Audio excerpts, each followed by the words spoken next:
Bonjour à toutes et à tous et bienvenue dans cette synthèse hebdomadaire des matières premières. Comme chaque semaine, on va étudier l'impact des différents éléments géopolitiques, économiques, politiques sur les grandes matières premières. Au programme d'aujourd'hui, on parlera du pétrole, on continuera ensuite avec le gaz naturel, le café et on finira par l'or. Alors donc les événements géopolitiques sont au centre des fluctuations des matières premières actuellement, de même que l'élection de Donald Trump, et on va tout de suite voir pourquoi.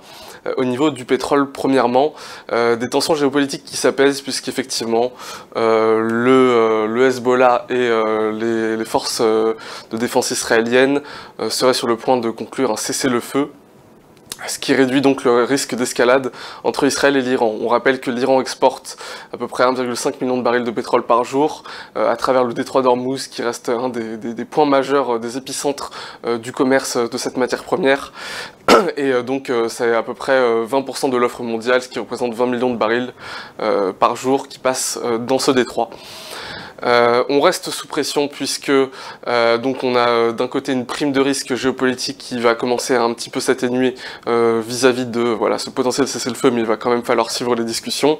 Et également du côté des États-Unis, Trump qui pourrait tenir ses promesses électorales et voilà, délivrer de nouveaux permis de forage qui pourraient augmenter la production d'ici la fin de l'année prochaine, même si pour le moment des records de production ne sont pas encore attendus.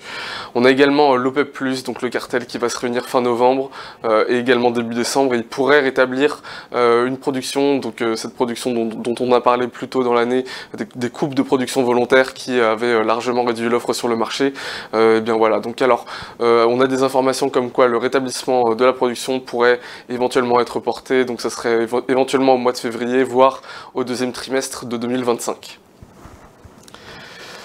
Pour le gaz naturel, on a de nouvelles prévisions météorologiques qui viennent complètement bouleverser ce qu'on avait vu précédemment, et notamment durant le webinaire où on se questionnait de savoir si la saison de chauffage allait être particulièrement source de demande pour le gaz naturel. Les prévisions météorologiques ont complètement été renversées. Les températures, comme vous pouvez le voir à l'écran, vont s'avérer être beaucoup plus froides que ce qui était prévu. Et donc forcément une demande pour le gaz naturel qui devrait largement s'accentuer. C'est ce qu'on voit sur les stocks, vous pouvez le voir sur ce graphique qui nous montre l'évolution des stocks en orange durant l'année 2024 par rapport à la saisonnalité de 2019 à 2023. Les stocks qui évoluaient pourtant au-dessus des moyennes quinquennales ont fait une forme de dead cross, donc on franchit la moyenne des 5 dernières années, et donc voilà, les stocks commencent à diminuer de manière très importante. La demande est en train de réellement se matérialiser sur le marché. On a également Donald Trump qui va influencer voilà, cette offre au niveau du gaz naturel. Il prévoit d'approuver de nouveaux projets de terminaux d'exportation de gaz naturel, ce qui pourrait à long terme bénéficier aux pays importateurs, mais qui pourrait réduire la disponibilité du gaz pour les consommateurs américains. Et donc parallèlement à cette approbation de nouveaux projets de terminaux, un nombre de permis de forage qui devrait également augmenter. Ça, c'était une promesse de campagne également de Donald Trump, de même que pour les plateformes de forage de pétrole. Ça va inclure donc les côtes américaines, les terres appartenant au gouvernement, et donc voilà une offre qui pourrait s'accroître également de ce côté-là. Et puis donc un facteur de court terme, Joe Biden qui suspend les autorisations pour augmenter les exportations de gaz naturel en janvier, mais c'est une décision qui pourrait très rapidement être annulée par Trump lors de son investiture à partir du 20 janvier. Du côté du cacao, on est au plus haut depuis les années 1990, c'est le titre de cette petite sous-partie. Vous pouvez le constater sur le graphique ici, des prix qui ont très largement augmenté, ce qui est en partie, voire même majoritairement dû aux conditions météorologiques dans les principaux pays producteurs. Donc voilà, je vous l'indique, le café arabica qui atteint ses niveaux les plus élevés depuis les années 90, et donc on n'a pas encore dépassé les niveaux de 1970, on pourrait éventuellement prendre ce niveau pour cible, et voilà, donc on est sur les contrats à terme en très forte backwardation, ce qui signifie que la demande actuelle est très élevée, et devrait le rester durant la fin de l'année. Donc on a ici les différents facteurs, et vous pouvez voir également en pointillé bleu le niveau des stocks.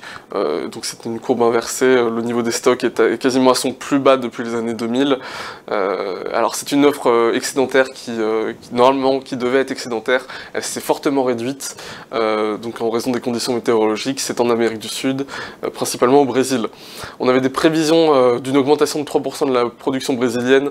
Cette prévision a totalement été renversée. On pourrait même avoir une baisse de la production en glissement annuel. Voilà, l'USDA a également révisé ses données. Elle nous indique des prévisions de production pour la saison 2024-2025 qui sera inférieure de 3,5 millions de sacs par rapport aux projections précédentes. Et des stocks sur les marchés qui continuent d'augmenter légèrement.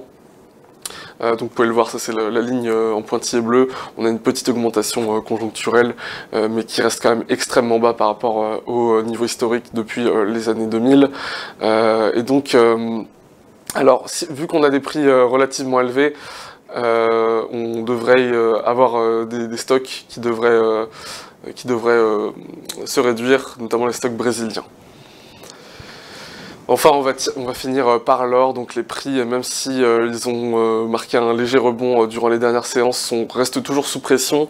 Et donc ça rejoint ce dont on parlait pour le pétrole, une prime de risque géopolitique qui ne bénéficie pas à la hausse de l'or, puisque effectivement, donc voilà, on a ce potentiel cessez-le-feu entre Israël et le Hezbollah. Qui pourrait être éventuellement signé le 26 novembre et qui pourrait rentrer en vigueur pendant 60 jours, voilà, qui impliquerait notamment le retrait des troupes israéliennes au Liban.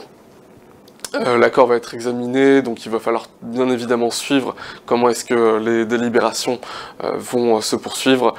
Mais voilà, de ce côté-là, l'or ne jouera peut-être pas son rôle de valeur refuge comme il a l'habitude de le faire, étant donné, enfin en tout cas à court terme, étant donné ses dernières actualités. On a aussi au niveau des taux, puisque le niveau des taux directeurs est également un des facteurs principaux au niveau de l'évolution des prix de l'or. On a eu dernièrement, donc mercredi, les minutes du FOMC qui ont révélé que le rythme des baisses des taux pouvait peut-être commencer à se réduire progressivement. On a également un contexte macroéconomique qui serait en faveur de cette lecture, puisque on a des annonces de Donald Trump comme quoi voilà, sur les tarifs douaniers qui pourraient être fortement augmentés et qui pourraient créer de nouvelles pressions inflationnistes. On a déjà sur les points morts d'inflation des attentes par rapport à l'inflation qui sont de plus en plus élevées, et on a parallèlement une économie américaine qui reste très résiliente. Donc un contexte et des allocutions de la part des banquiers centraux qui nous indiquent qu'on se dirigerait peut-être vers une réduction du rythme des baisses de taux. Et voilà, donc des facteurs qui pour le moment restent plutôt baissiers sur l'or, même si on rappelle qu'il a techniquement une dynamique qui reste quand même très haussière. Ça conclut donc notre émission, cette synthèse hebdomadaire. J'espère qu'elle vous aura plu. Je vous invite à aimer la vidéo, à la commenter. Je répondrai à vos questions si vous en avez.